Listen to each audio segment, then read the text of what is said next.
All right. Miles announced earlier, we've got the parade marshals this year. Honorary parade marshals are Paul and Geneva Rackers from Jefferson City, Missouri. They met in high school in 1953 when Paul was a senior and Geneva was a freshman. They dated until Paul left for the service in 1954. Then reconnected, New Year's Eve day, later in 59, 1959,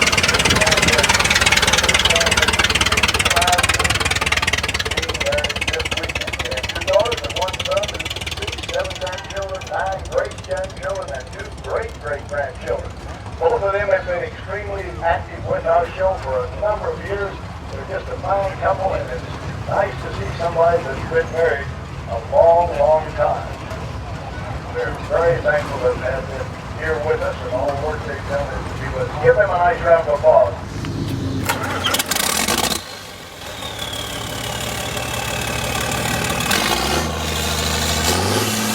Watch the field behind the plow, turn 2 straight dark rows, feel the trickle in your clothes, blow the dust cakes from your nose, hear the tractor's steady roar. No, you can't stop now, with a quarter section more or less to go. All right, now we're going to get them to move on, and we'll bring the horses in next. So if you all want to move, you'll have the horses coming from the north. And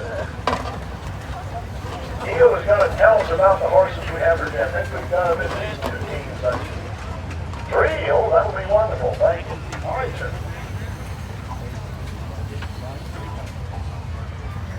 Well, first up, coming through is Valerie Inkleton from St. Joe, Missouri. She is driving a pair of Norwegian Fjords. They are a draft horse. A lot of people refer to them as ponies. They are not. They are classified as a draft horse, and they will work right alongside everything else. She's driving Dutch Inoki. They're brown duns. She's pulling a plow that's owned by Billy Myers in California, Missouri, but they go everywhere with them. They plow, they mow hay, they do parades, the wagon trains, and they ride them. The horses, these horses love people. They've been the star of the show over there when the kids met them. They've participated in Frontier Frontier Days, the rodeo entries, and she wants to tell you she's glad that you all are here today. I want to tell you something else about this lady. We went over this morning and plowed, or tried to plow, and she was the only teamster that got to walk the plow out and put it in the ground. Yeah, we kind of wondered, but she did it. Next up is Ken Avery. He's from Cockshutt, Missouri, which is a suburb of Clarksburg. He's driving Cap and Prince. They're 4 years old. He's pulling an Oliver 2-way plow. And he was over there plowing this morning, and he told me I could have a commission if I tell you them horses are for sale. They're 4 years old. Next up is a pair of horses that's owned by Bill and Susie Edwards. They're kind of new to this. They're a well-broke team. They're mother and daughter. That's Mickey and Ginger.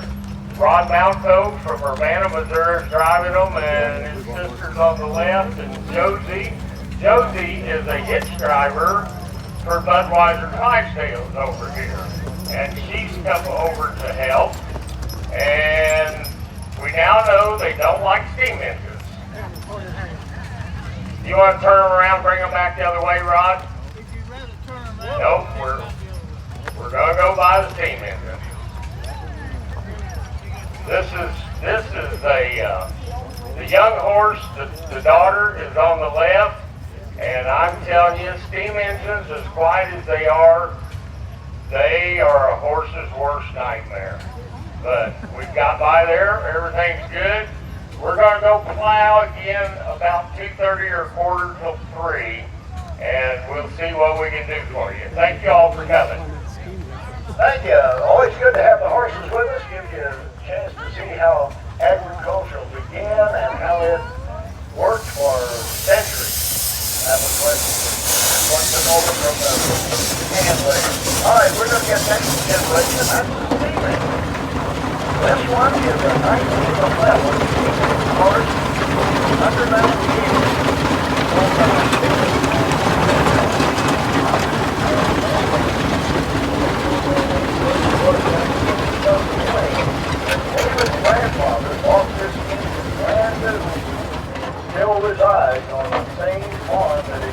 engine when it was brand new. And that is extremely rare to see a steam engine that's been in the same family for, what would that be, 113 years. That's an unbelievable thing to see. And this is a beautiful engine. It's been well kept, as you can see. They never let it sit out of the tree for years. And it's unusual, as you'll see when you see the rest of the steam engines that come through today. What makes it unusual is what they call an undermount engine. The boiler sits on a frame, and the engine, the flywheel all, sits underneath it. It's a two-cylinder engine. That's the kind that Avery mostly made, although they did make a traditional engine, but you don't see many of those. But this is just a prime example of an undermount two-cylinder engine. It's a beautiful piece. It's just so nice to have an original engine. And we thank David for bringing this. The second or third year he's been here, and we really, really appreciate him coming. Let's have a toot on that whistle, sir.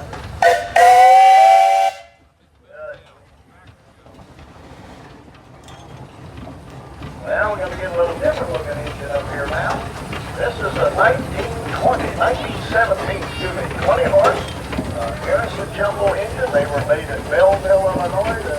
Sort of what we would call a regional engine. They made a lot of engines in this part of the country, very popular, because we did not have suitable heavy steam engine plow. Some of that done, but not tons of it. So most of what you did here with the engine was belt work. You had a number of thrashers and overhaulers. Then in the winter, you flow with it all winter. That's how you made that work. This engine was rebuilt in 2012 by David and Chris Young over at Odessa, Missouri. And actually, David's going to bring a really, really old engine through after this. You'll get to see that. But this is a beautifully restored Harrison Jumbo. You don't see a lot of these except here in the Midwest. Once in a while, it's what's been hauled out. This one has one unusual feature. It's got what you call a cabbage stack. You see, the stack is smokestack where the smoke's coming out. That's shaped different than all the rest up here. That's a spark arrestor. What that was made for was they burned a lot of wood back years ago. Of course, they burned some straw too. I don't know whether this one was ever equipped for straw burning or not. But wood creates a lot of spark, really more than coal does. And so when you're out in a dry wheat field and you're pulling hard and you're spitting that out, you really don't want a lot of sparks coming out in your dry wheat straw. So that was, and if you would close it, you wouldn't have it open like Earl has it, but you would have it closed. Anyway, this engine's owned by Earl and Karma Howler of Boonville, Missouri. Earl bought this, I think, when he was about 18 or 19 years old. It's an engine that has been at this show for years and years. He's in Boonville, Missouri, by the way, and it pulls the rock crusher. So if you want to see this engine work, go right over the northeast corner of the grounds, and you'll see him on the rock crusher after a while. Thank you all for being with us today. We're always happy to see that engine.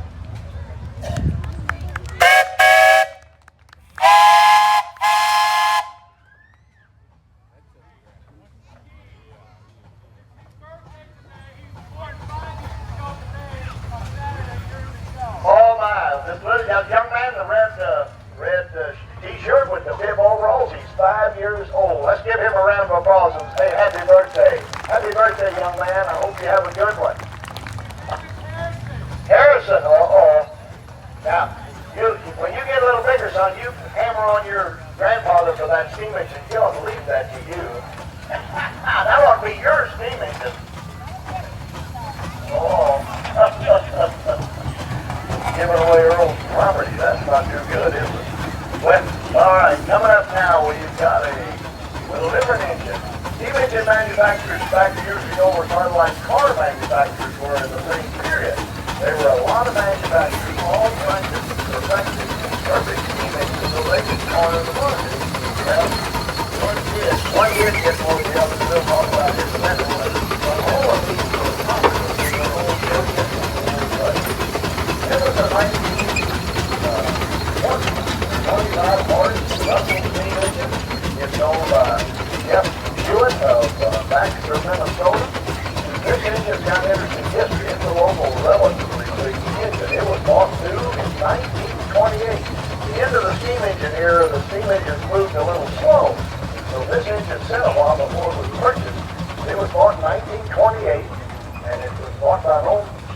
Freshman by the name of Joe Shammy in Truxton, Missouri. He unloaded the engine in Point, Missouri, and office railroad car, and he drove it to Truxton, Missouri, which is just further to the west, where he used it for many years. Jeff acquired it several years ago. I think he had it about 30 years, but it's been in this area all of that time. It's just a beautifully restored, perfect example of another company that was very active in the steam business and did not make the transition really to gas tractors. How about a little toot on the whistle there?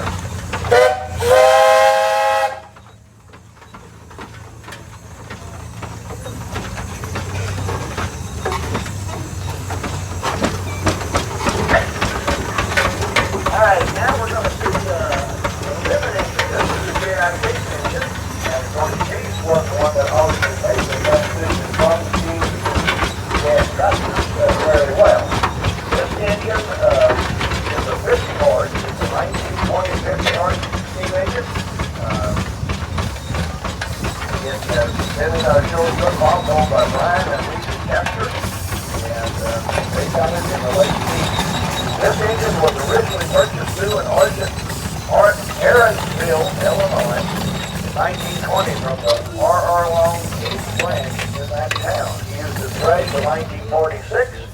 Except for 5 years, it was bought by the Bodie brothers, the grain shell line. They used it in their sawmill, and in the 50s, Mr. Long purchased the engine back. He restored it and put it out to display in front of his business.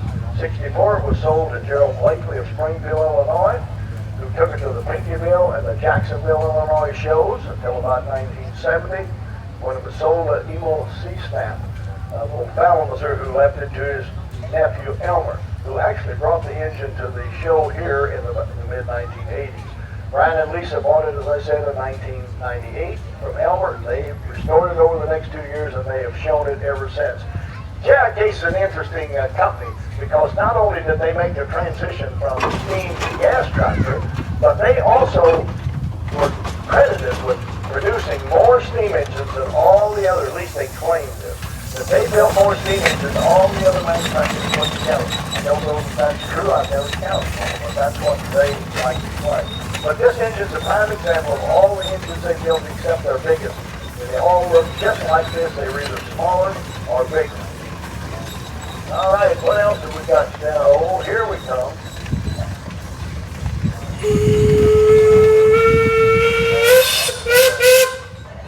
All right. I couldn't see him for the people sitting there. All right, this is a half-scale 60-horse steam engine, a model. It was owned by the Jim Peters family of Holiday, Missouri. Joe Bonner is running the engine, and this engine's been in this area a good while. We're not exactly sure who built it, but it was owned by Avery, Ralph Avery. That's not right. I'm getting it on it. Yeah, it was around Paris, Missouri. Edgar and Ralph Leving. The Leving family owns this, I believe. All right, next up, I mentioned David Jowett, but this is an 1887 6-horse Nichols and Sheppard steam engine. It's owned by the Jowett family of Odessa, Missouri. And this engine has been going to shows in Iowa and Nebraska since the 1950s. This is by far the oldest engine on these grounds, one of the oldest you'll see. When you get prior to 1900, you're really getting back in the beginnings of the steam engine. There were some before that, but you rarely see them. But this is a beautiful, small engine. It was the kind that came out with they could have pulled a little sawmill, maybe a shingle mill with it. They might have had a hand-beat little separator they could pull with it. But it was a small engine, and it obviously survived and did its work for many years. The Johnson picked this up. David told me not too long ago, and did a little work on it, and they have it here. Beautiful little piece, and a rare piece of history to find one that old. You got a whistle on that? There you go. Thank you, sir. All right, this is a 1954 Oliver XO 121. It belongs to the Floyd County Zoo in Charles City, Iowa. That's, of course, where Oliver was made, and after Oliver went out of business, was taken over by Wyatt, Charles City, Iowa, sort of become a haven for Oliver memorabilia, and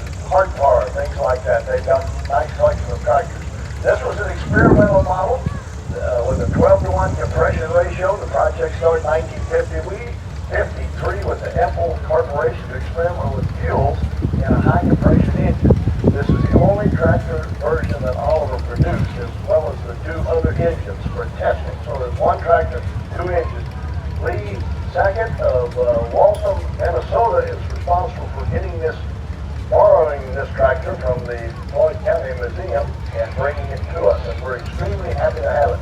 That's one you just don't see very often. You have to go to the museum generally to see it. And this is Sherry Schaefer. She was our speaker last night at the banquet. Give her a big hand. She's editor of Heritage Art and Oliver Magazine. Great job, young lady. All right, we've got another 1954 Oliver XO121 tribute track.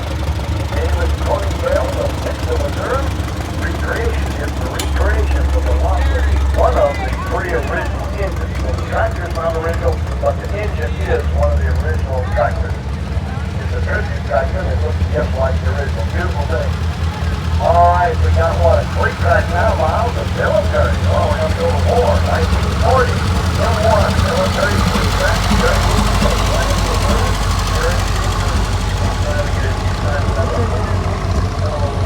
Maybe Jerry.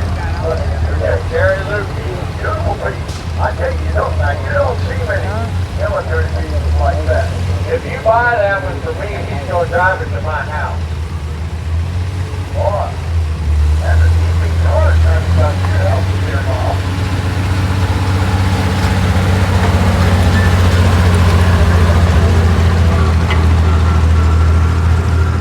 We got an Oliver 1900 tractor. What number is he? 1900. 90. Number 90. Give me that. Front wheel assist. Another of the Mr. Lukey that was on the military Cletrac has got, I think, 34 or 35 tractors here at our show. All right, nice piece. Thank you, sir. I don't have anything else on that. Very rare front wheel assist. Don't get no better. Muscle tractor all around. Moving on. Just keep right on moving. Got another 1955 Oliver full wheel assist. There he looks at land on this one too. Intended the here, but that's all the sales on there.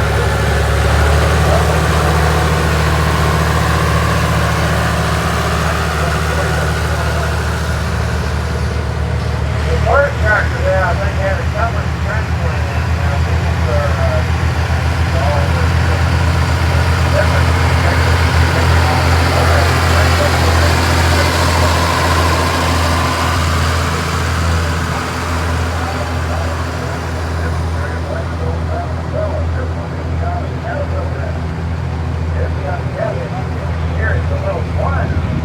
might be a 3150 or 3208. Next one up is a 1950 four-wheel assist. There he owns his tractor as well.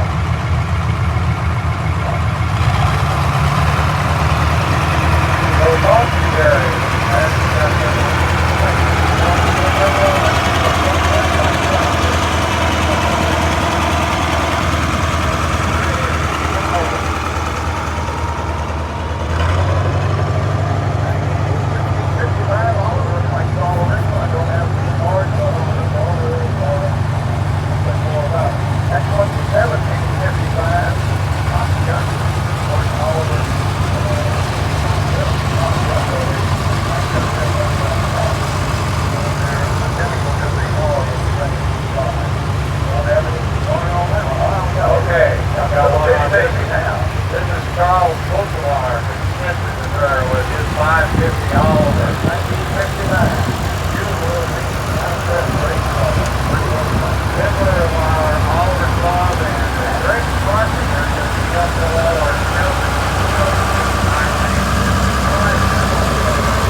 Very nice original right here. Thank you guys. You know what he's going to talk about when he's at school next week. Yeah, that's coming up to 1948, all over 60 road crop and Hart-Parr, the Missouri. tractor. Very hand up and get this level. Walk in the line with the back walk.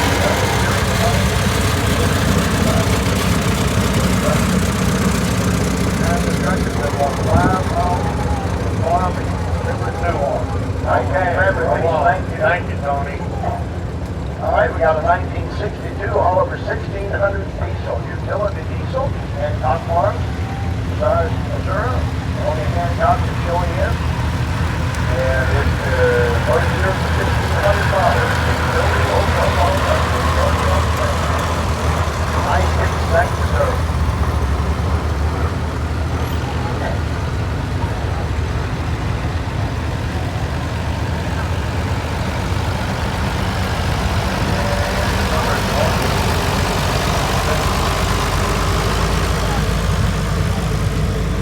Got a 19, let's say what year, it's a 77 Oliver, has Plow all over Mid-Missouri since 1964. Richard Eilberger of Boonville, Missouri. Tractors are driven to Earl Wendleton. Really, Mr. Tractor, Cold Central, Missouri. Thank you, sir. Nice one.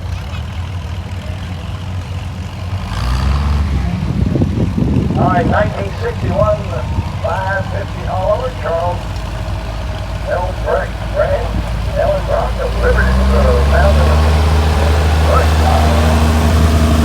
And Preston Farm. Only had 3 children. They were all flat, 3 going up through the middle. As you can think that, so he bought it for $50.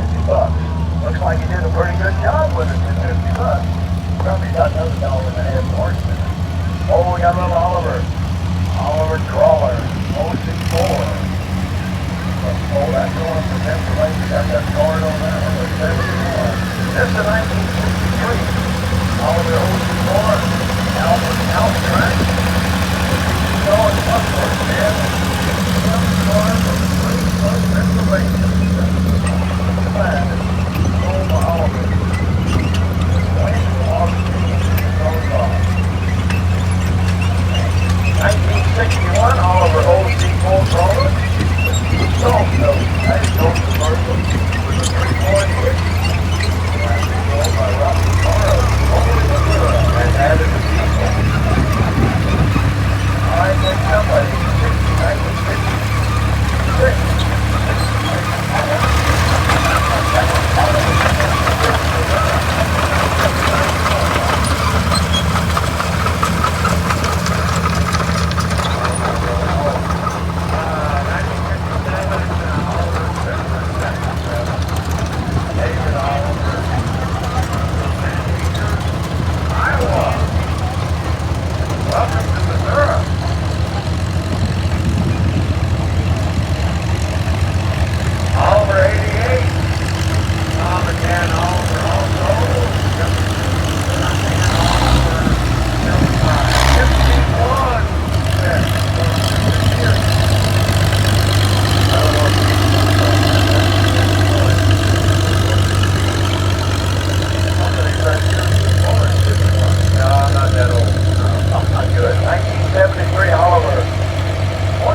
But anyway, this is a potato planter. Oliver potato planter, Farquar. And I guarantee it's the only one here. Nice. Keep right on rolling. Yep, there it is. 1946, all of the 60 road crop. Just all one. Yes, just all is the driver. Grandson of John. This is John Craxton. Good. Painted as a surprise for John's 84th birthday. Which is being shown as John's memory. Okay, this is one of the Mike Zimmerman's tractors. He has 5 of these crawlers.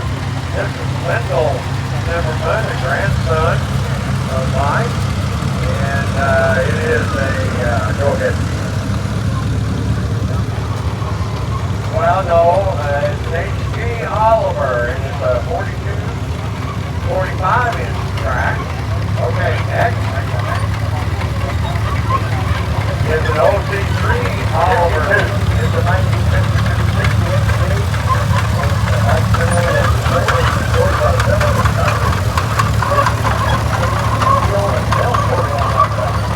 Kenneth Zimmerman operating.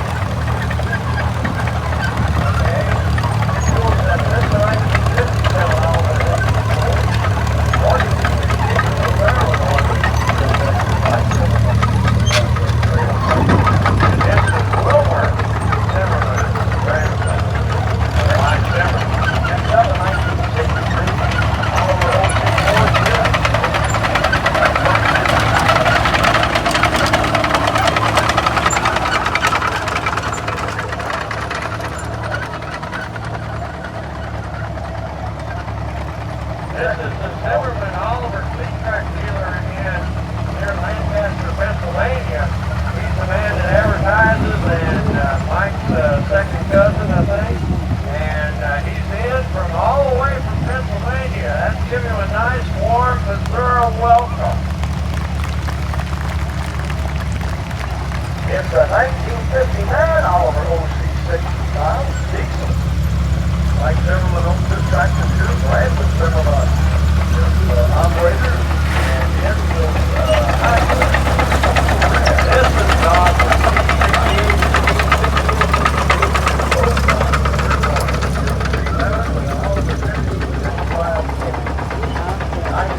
Oh boy. Yeah. Thank you. All right, we got